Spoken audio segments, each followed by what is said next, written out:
Would you move into a home that wasn't supposed to exist?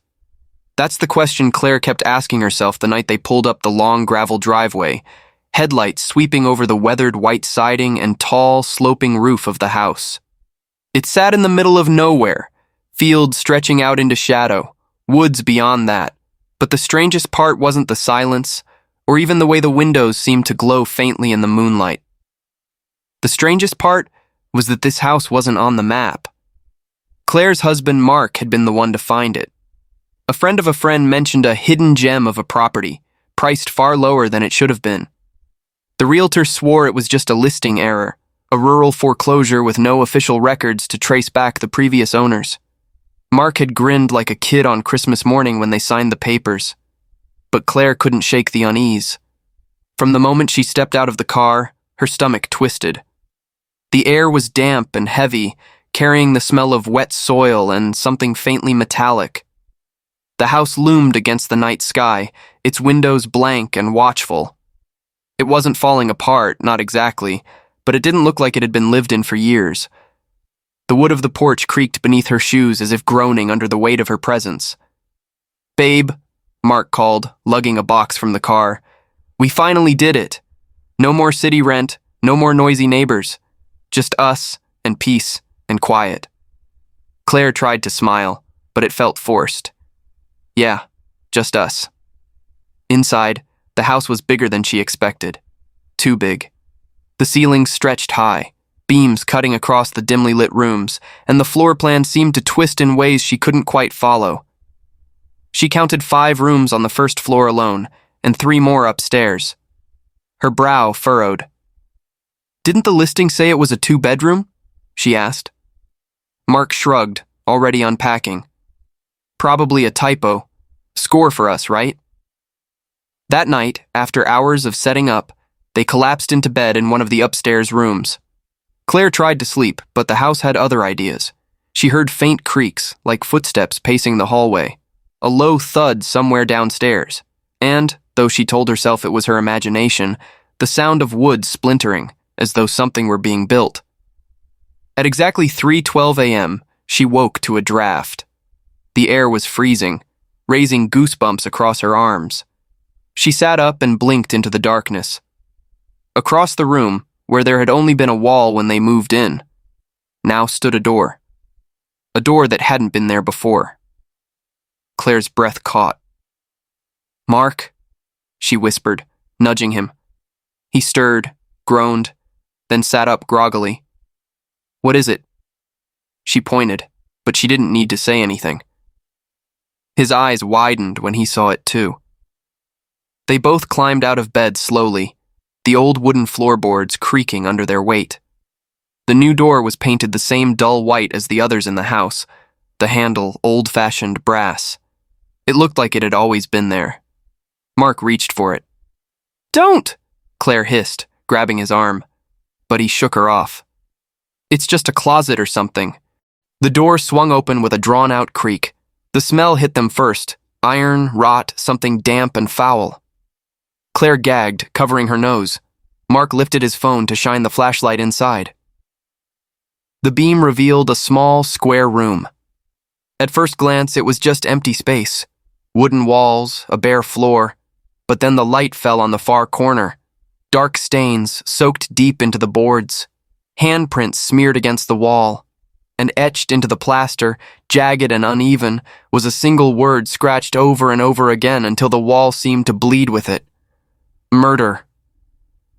The light flickered.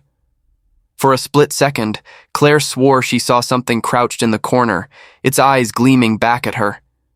But then it was gone, leaving only the empty, ruined space. Mark shut the door quickly, his face pale. "It's probably some sick joke. Maybe kids broke in before." But his voice trembled, betraying the fear beneath his attempt at logic. They went back to bed, but neither of them slept.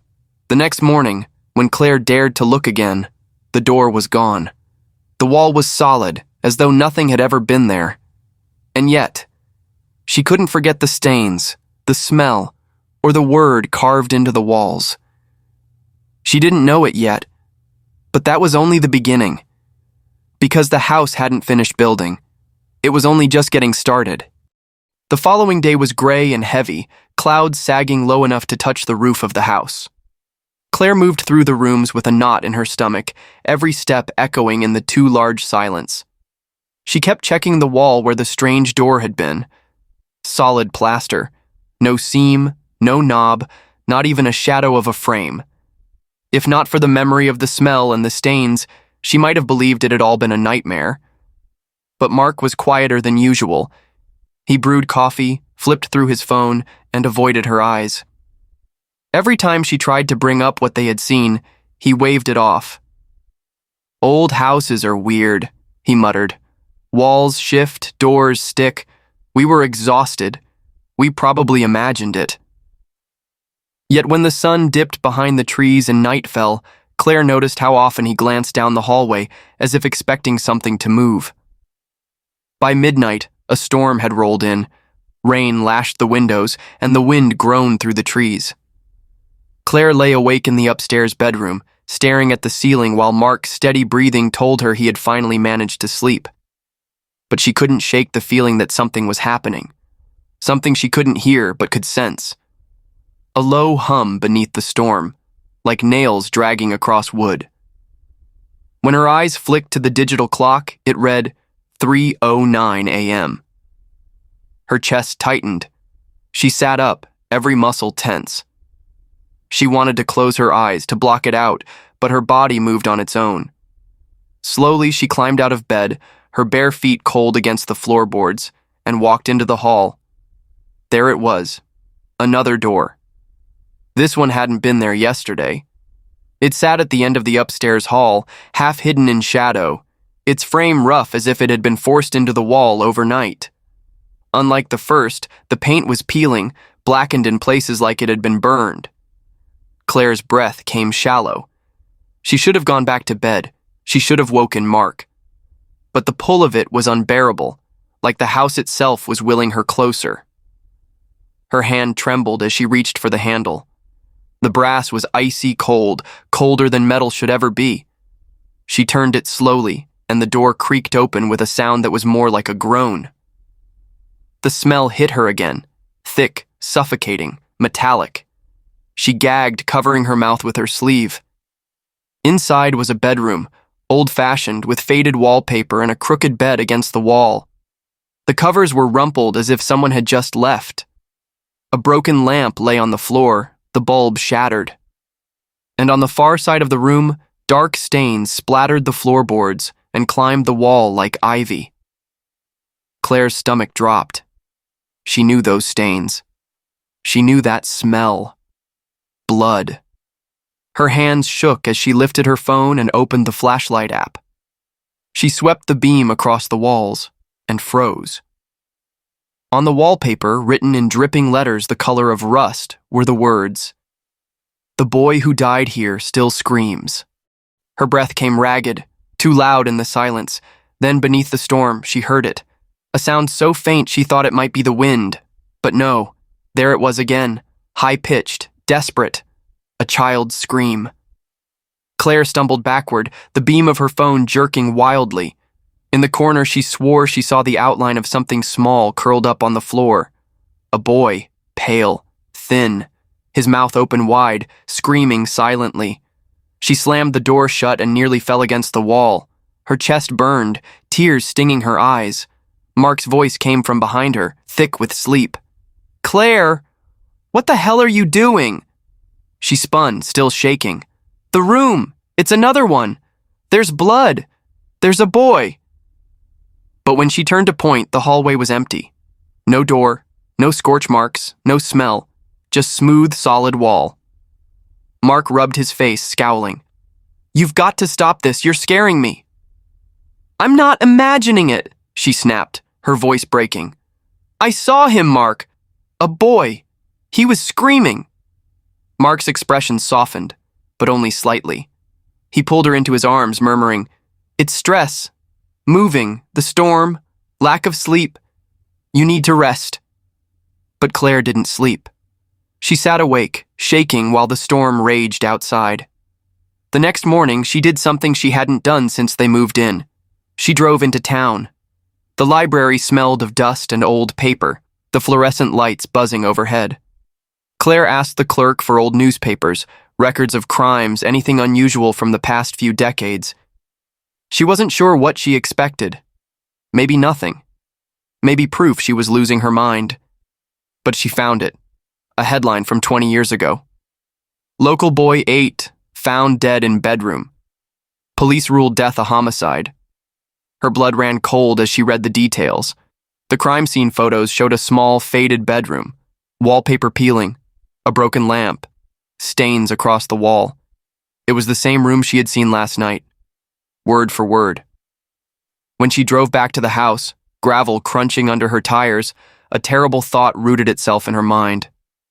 The rooms weren't random. The house was building murder scenes, and it had only just begun. The silence in the house became heavier than words could ever explain.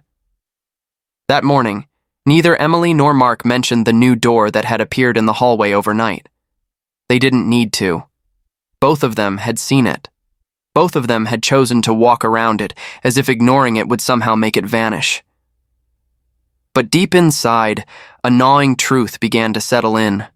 The house was no longer just strange. It was alive. And it was thinking. Emily tried to distract herself by making breakfast. The eggs sizzled in the pan, the smell of butter filling the kitchen.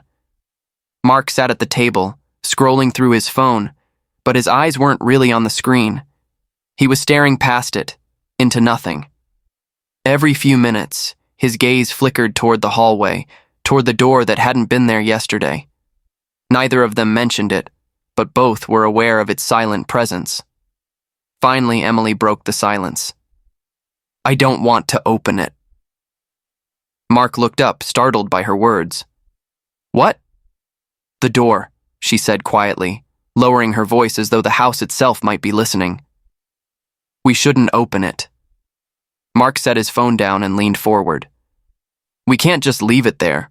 What if it's, I don't know, dangerous?" Emily gave a hollow laugh. "Mark, everything about this place is dangerous. We moved into a house that wasn't on any map. Rooms keep showing up out of nowhere. This isn't normal." Her voice cracked on the last word, and for the first time, Mark didn't try to reassure her. He just nodded, his jaw tightening. That night, sleep didn't come easily. Emily lay in bed staring at the ceiling, counting the minutes as the clock ticked closer to 3 a.m., the time when the house seemed most alive. At 2:59, she rolled over and found Mark already awake, sitting upright in bed. His eyes were locked on the hallway. The clock struck 3. A faint sound echoed through the house like wood shifting, beams groaning and nails scratching against each other. The air grew heavier, almost suffocating. At 3:03, the sound stopped. Mark stood, as though pulled by an unseen thread, and walked toward the hallway. "Mark, don't," Emily whispered, her voice trembling. But he didn't answer. His steps were slow, deliberate, like someone moving through water. Emily followed, her fear fighting against the stronger instinct to not let him face it alone. The new door loomed at the end of the hallway. It was different from the others, where the first had looked old and weathered, and the second had been plain wood. This one was painted deep red, almost the color of dried blood. Its handle gleamed as if polished. It looked too new, too intentional. Mark placed his hand on the knob. "Stop," Emily hissed, grabbing his arm. "You don't have to—" But before she could finish, the knob turned on its own. The door swung open slowly, creaking as though it had been waiting. Inside was a small room, no larger than a closet. But the sight within made Emily's stomach twist. The walls were covered with photographs, pinned haphazardly in overlapping rows. Every photo showed people from town, smiling at the grocery store, walking their dogs, attending church. Some she recognized from the news reports about old murders. Others looked like random strangers. And then, her breath caught in her throat. In the center of the wall were 2 photographs pinned side by side, one of Emily, one of Mark. Both pictures were recent, too recent. They hadn't even been taken in this house. These were photos from their apartment, from before they moved here. Mark reached forward, his fingers trembling as he touched his own photo. How is this possible? Emily felt the walls closing in, her chest tightening with a panic she couldn't contain. Mark, we need to leave. Now. Tonight.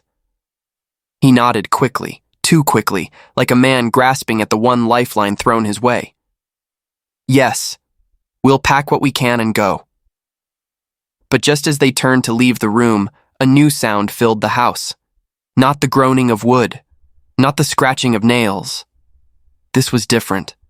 It was laughter, low, distorted, echoing through the walls like the house itself was mocking them.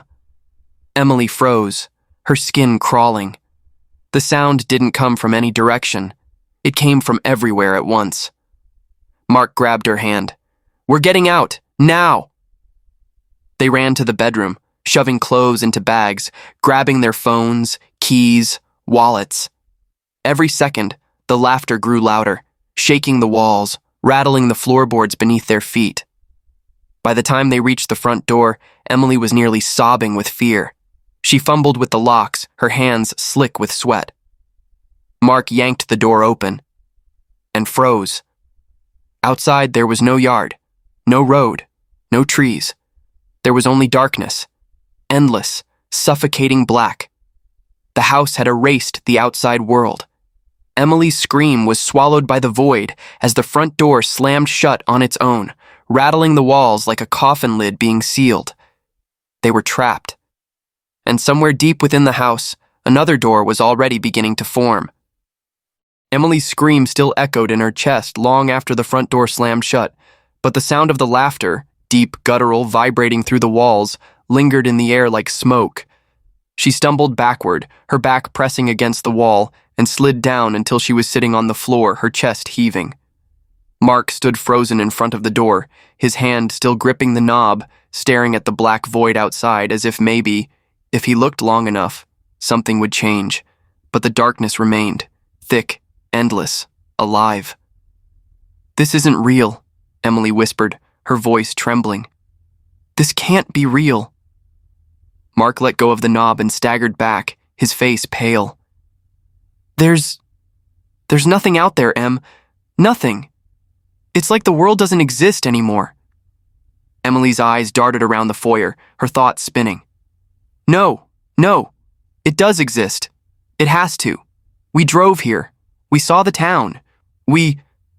She stopped, her words choking off as a sickening thought pushed into her mind. What if we didn't? What if we never actually got here? The silence pressed in again, thick and suffocating, until Mark finally spoke. We can't just sit here. We need to figure out what this place wants. Why us? His words made Emily flinch. Don't say that, she whispered. Don't make it sound like the house is aware. But even as she said it, she knew it was true. The house was more than aware. It was hungry. They retreated to the living room, sitting opposite each other as the old grandfather clock ticked away the minutes. Every sound felt amplified, the creak of the house settling, the faint rush of blood in Emily's ears, the clock's pendulum swinging side to side. At exactly 3:33 a.m., the house let out a sound like bones snapping in unison, and the air thickened. Another door had appeared, this time in the living room. Emily's eyes locked onto it instantly. It hadn't been there when they sat down. The door was taller than the others, stretching nearly to the ceiling, with iron hinges and a heavy wooden surface carved with jagged symbols. They weren't letters, not from any language Emily recognized, but they radiated with something raw, primal. Mark stood, his fists clenching. I'm not letting it control us anymore, he said through gritted teeth. Mark, no. But he was already moving. His fear had twisted into anger, the kind of anger that came when the human mind couldn't process any more terror. He stormed across the room, grabbed the doorknob, and yanked the door open. The room beyond was larger than any of the others. It looked like a cellar with stone walls slick with moisture and a dirt floor. The air that wafted out was cold, damp, and foul, like rot buried deep underground. Emily hesitated at the threshold, but Mark stepped inside, holding his phone up as a flashlight. That's when Emily saw it. The floor wasn't dirt, it was ash, layers and layers of it, stretching across the room. Her stomach churned as she realized what she was looking at. Not ash, bone dust. The beam of Mark's phone moved across the walls, revealing strange carvings etched into the stone, symbols matching the ones on the door. Between the symbols were names, dozens of them, hundreds. Emily's blood ran cold as she spotted a familiar name, David Caro, the man who had been murdered in town 30 years ago, the crime scene they had already seen recreated in one of the earlier rooms. Her eyes moved further down the wall. Rebecca Harlow, 1989, another murder victim. Name after name, date after date. The history of every killing in the town, etched into the walls like a ledger of suffering. Mark stopped suddenly, his flashlight beam trembling. "Emily," he whispered, his voice barely audible. She moved closer, her eyes following the light, and then she saw it. Their names, Mark Hollis, Emily Carter, no date, not yet. Emily's knees gave out and she fell to the ground, her hands digging into the ash as she tried to breathe. The house hadn't just shown them the past, it was recording the future. Their future. Mark stumbled back, dropping his phone, the light spinning across the walls until it landed on the far corner of the room. Emily's gaze followed the beam, and she saw something move. A figure. It was standing half in shadow, its body hunched, its face obscured. The faint outline looked human, but its arms were too long, its posture too wrong. The thing tilted its head slowly, the motion sharp, deliberate, curious, like an animal watching prey. Emily scrambled back toward the door, her throat too tight to scream. Mark rushed after her, slamming the door shut once they were through. The laughter returned immediately. This time it was louder, clearer, and worst of all, it wasn't just the house. It was coming from the walls, the floor, the ceiling. Like the entire structure was filled with unseen voices, mocking them, rejoicing in their terror. Emily clutched her chest, trying to breathe. "It's not just building rooms," she whispered, her words shaking. "It's building us. It's writing us into its story." Mark's face twisted with realization. The house isn't showing us what happened here. It's making it happen again. They stared at each other, the truth sinking in like poison. Every door was another chapter. Every room was another crime. And the house wasn't finished with them yet. As the clock struck 4 a.m., the walls shuddered, and from deep within the structure came the unmistakable sound of hammering. Nails being driven into wood. The house wasn't done building. It was only just beginning. The hammering never stopped. It echoed through the walls, slow and methodical, like the heartbeat of something alive. With each strike, the air in the house grew heavier, pressing down on Emily and Mark until it felt like the atmosphere itself was suffocating them. Dust rained down from the ceiling. The wooden beams groaned as if the entire house was shifting, reshaping, preparing. Emily clutched Mark's arm, her voice trembling. "It's building something. For us." Mark's jaw was set tight, but his eyes betrayed the fear eating at him. "Then we stop it. We don't wait. We fight back." But how do you fight a house? The hammering ceased. Silence fell so suddenly it made Emily's ears ring. Then, without warning, the floor beneath them lurched. The ground seemed to tilt, forcing them both to stumble. From the far wall of the living room, wood began to splinter, tearing itself apart as a new doorway forced itself into existence. This one was unlike the others. It wasn't a door, it was a gaping archway. Blackness bled through the opening like ink, swallowing the room's dim light. And inside that darkness, something shifted. A faint glow appeared, just enough to show what lay beyond. It was a room. Their room. Emily's heart stopped. She recognized it instantly. It was their apartment bedroom, every detail recreated perfectly. The gray comforter, the chipped nightstand, even the framed photo of them from 2 summers ago smiling at the beach. Mark's voice cracked. That's ours. Emily shook her head, tears filling her eyes. No, that's not ours. It's what the house wants. It's taking pieces of us, memories of us, and building something we can't escape. But then her gaze drifted to the bed. Two shapes lay on it, still, motionless. She moved closer without realizing it, her body trembling with every step. As the light shifted, she saw them clearly. It was her and Mark. Their bodies were pale, lifeless, their eyes wide open and glassy, staring into nothing. The smell of decay wafted from the room, sour and heavy, and Emily gagged. Her scream tore through the silence. She stumbled back, colliding with Mark, who was frozen in place, his face drained of color.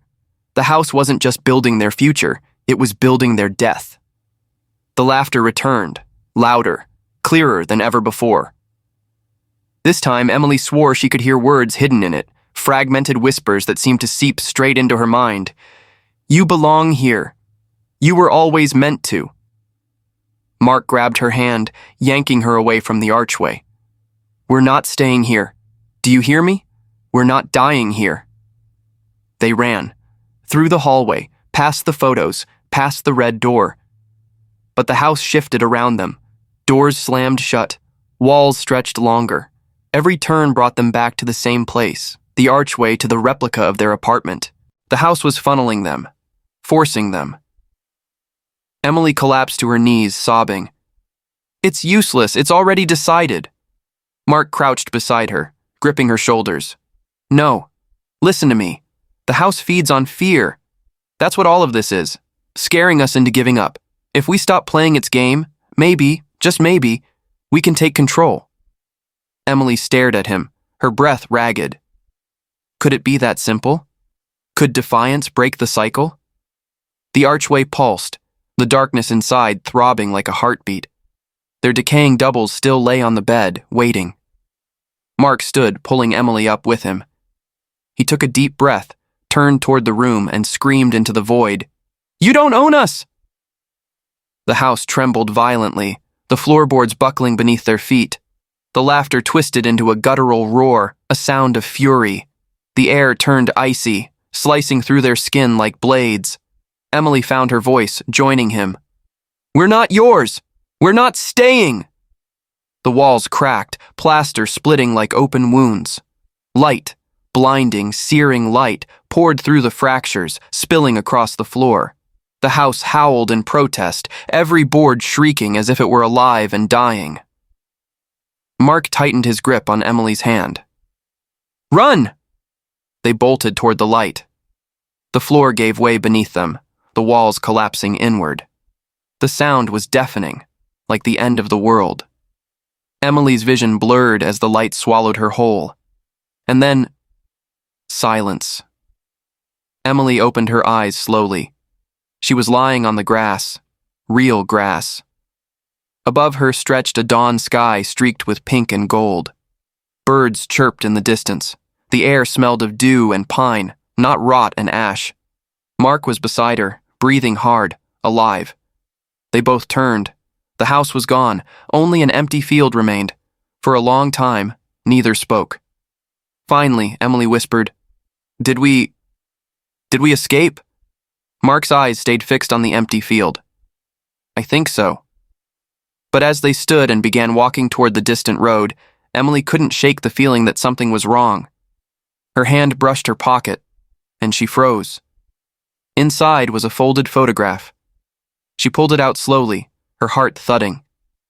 It was a picture of her and Mark, taken in this exact moment. Standing in the field, the caption scrawled across the bottom in jagged letters read, The last time they thought they were free. Emily's breath hitched, the paper trembling in her hands. She turned to Mark, her voice breaking. It's not over. From somewhere deep beneath the earth, faint but undeniable, came the sound of hammering. The house was still building, and it was bringing them back.